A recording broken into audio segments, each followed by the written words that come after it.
যেন বাপকে লজ্জা দিও না, মাকে লজ্জা দিও।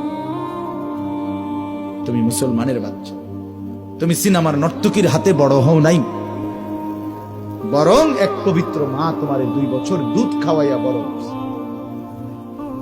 মোবাইলের নর্তকী তোমারে বড় করে নাই, ফুটবলের খেলোয়াড়ের সন্তান না তুমি, তুমি মুসলমান বাবার সন্তান। এই ছেলেরা, তুমি আর্জেন্টিনার খেলোয়াড়ের বাচ্চা না, তুমি এই অঞ্চলের কোন মুসলমানের সন্তান বেটা। কোন বেঈমান তোমারে মানুষ করে নাই। কার মতো চুল রাখলা? কার মতো? তোমার বাপকে? তোমার বাবার চুল এমন ছিল? তুমি কোনোদিন তোমার বাপেরে দেখো নাই? বলো, কোন বেঈমানের মতো চুল রাখলা?